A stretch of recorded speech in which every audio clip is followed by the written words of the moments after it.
কিছু মানুষ আমাদের জীবনে আসে ভালোবাসা হয়ে, আর কিছু মানুষ আসে অভিনয় করতে করতে, ভালোবাসার অর্থটাই বদলে দেয়।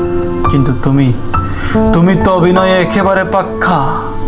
তোমার চোখের সেই মায়াবী দৃষ্টি, তোমার ঠোঁটের সেই মিষ্টি হাসি, আর তোমার কথার সেই অদ্ভুত জাদু, সব কিছুতেই যেন নিখুঁত অভিনয়। আমি শুধু একটা কথাই বুঝতে পারিনি, তুমি কি সত্যি আমাকে ভালোবেসেছিলে, নাকি ভালোবাসার অভিনয়টাও তুমি খুব সুন্দর করে শিখেছিলে? ওগো প্রিয়তমা, মনে আছে প্রথম যেদিন তুমি বলেছিলে তুমি পাশে থাকলে আমার আর কিছুই চাই না? সেদিন আমি সত্যি বিশ্বাস করেছিলাম, ভাবতাম পৃথিবীর সবাই বদলে গেলেও তুমি বদলাবে না। তুমি বলেছিলে আমি তোমাকে কখনো ছেড়ে যাব না, আর আমি বোকা মানুষটার মতো তোমার একটা কথাই পুরো পৃথিবীর সত্যি মনে করেছিলাম। তোমার হাসিতে হাসতাম, তোমার কষ্টে কষ্ট পেতাম, তোমার ছোট্ট একটা মেসেজের অপেক্ষা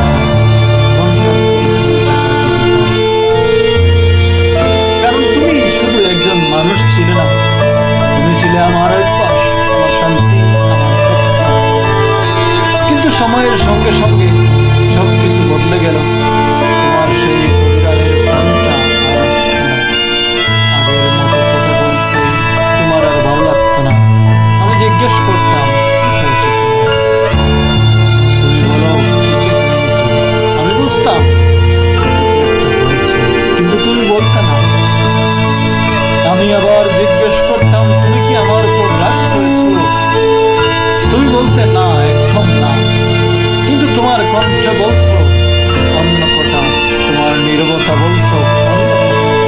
আর তোমার চোখ যেখানে যেন আমি আর ছিলামই না। একদিন সাহস করে তোমাকেই বলে ফেললাম, তুমি কি আর আমাকে ভালোবাসো না?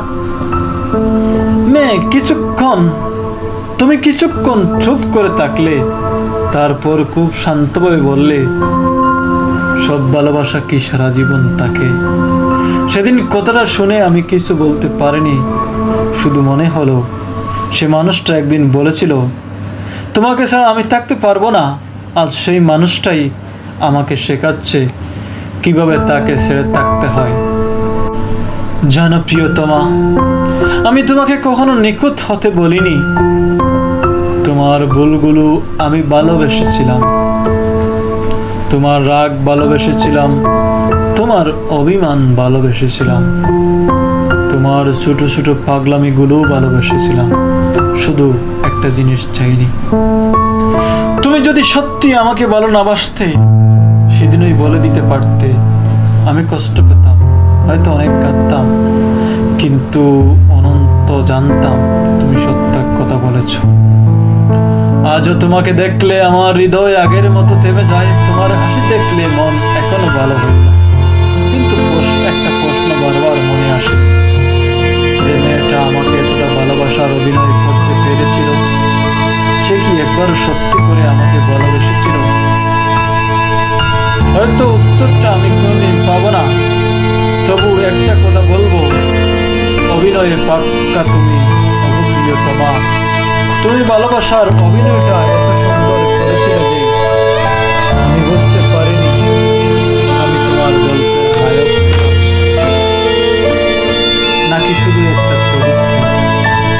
তবে আজ আমি তোমাকে দোষ দেব না, কারণ ভালোবাসা জোর করে পাওয়া যায় না, কাউকে ধরে রাখা যায়।